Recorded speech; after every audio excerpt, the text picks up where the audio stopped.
الحمدللہ پاکستان کی مسلح افواج نے army chief general Syed Asim Munir کی قیادت میں پاکستان کی سلامتی اور خود مختاری کو چیلنج کرنے والے عناصر کو نہ صرف بھرپور جواب دیا ہے بلکہ پوری قوم کا سر فخر سے بلند کر دیا ہے۔ اس پر پوری قوم اور خاص کر اہل بلوچستان ان کے تہ دل سے شکر گزار ہیں۔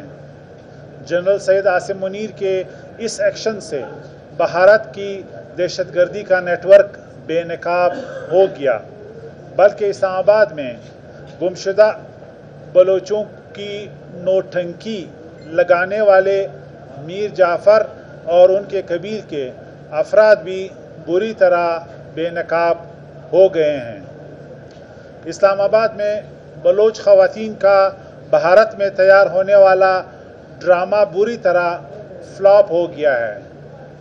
ہم بار بار کہہ رہے تھے کہ مسنگ پرسنز کا مسئلہ حل ہو رہا ہے، لیکن مارنگ چند خود ساختہ دانشوروں کے ساتھ مل کر بلوچوں سے محبت کرنے والی پاکستانی عوام کو گمراہ کرنے کی کوشش میں خود بے نقاب ہو گئی ہیں۔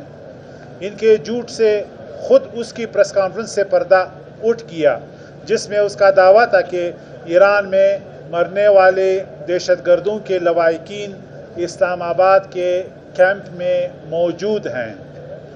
جب علیحدگی پسند اور دہشت گرد تنظیموں کے افراد ایران میں بھارت سے ساز باز کر کے پاکستان کے خلاف سازشیں کر رہے تھے تو مارنگ ڈرامہ کر رہی تھی کہ یہ افراد مسنگ ہیں۔ کبھی مجھ پر اور کبھی نگران وزیر اعظم انوار الحق کاکڑ پر الزام لگاتی کہ ان افراد کو کچھ ہوا تو اس کی ذمہ داری میرے پر یا نگران وزیر اعظم پر ہوگی۔ اس کے سہولتکار بھی اپنے قومی اداروں اور فورسز کو بدنام کرنے میں پیش تھے۔ میں ان سے سوال کرنا چاہتا ہوں کہ کیا وہ لوگ بھی پاکستان دشمن قوتوں کے ہاتھوں میں کھیل رہے ہیں یا وہ گمراہی کا شکار تھے؟ تو خلوص دل سے قوم سے معافی مانگیں۔ پاکستان میں اور خاص طور پر بلوچستان میں دشمن قوتیں اندرونی خلفشار پیدا کرنے میں ناکامی کے بعد بیرونی مداخلت کی کوشش کر رہے تھے۔ پہلے بھی واضح کیا تھا کہ دشمن کبھی اپنے سازشوں میں کامیاب نہیں ہوگا اور ہم ہر جگہ دشمن قوتوں کا بھرپور مقابلہ کرنے کی صلاحیت رکھتے ہیں۔ اسلام آباد میں اپنے مارچ کے دوران مارنگ اور ان کی ہواری خواتین مزید ایکسپوز ہو گئی ہیں۔ اسلام آباد میں بلوچستان کے عوام اور بلوچوں سے لازوال محبت دیکھنے میں آئی جس سے ان خواتین نے ایکسپلائٹ کرنے کی کوشش کی، لیکن ان کے بھارت نواز ایجنڈے نے ان کی حقیقت عوام کے سامنے کھول دی، اور جب پاکستانی عوام نے پاکستان کی خاطر قربانیاں دینے والے شہداء کے لواحقین کو دیکھا تو انہیں ساری صورتحال کا ادراک ہوا۔ اس سے پہلے بھی دھرنے دینے والی خواتین کو پاکستان کے پرچم تلے مذاکرات کی پیشکش کی، بھارت کے بلوچستان کے حالات خراب کرنے کی مذمت کی اور بھارت کو خبردار کیا کہ وہ عالمی دہشت گرد کے کردار سے باز آ جائے۔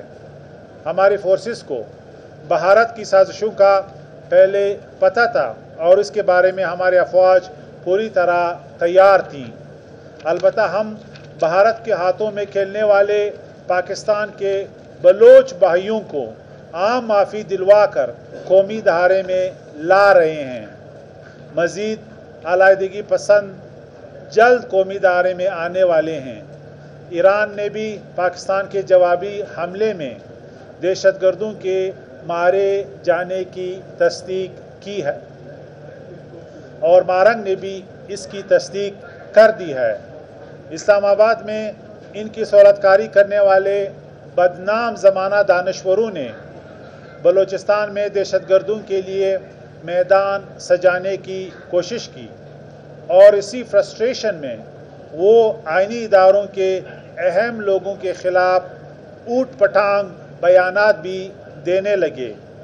یہ اسلام آباد میں بیٹھے نام و نہاد دانشوروں کا آئیڈیا تھا کہ ان دہشت گردوں کے حامیوں کے ذریعے وہ عالمی سطح پر پاکستان کا تشخص خراب کریں گے۔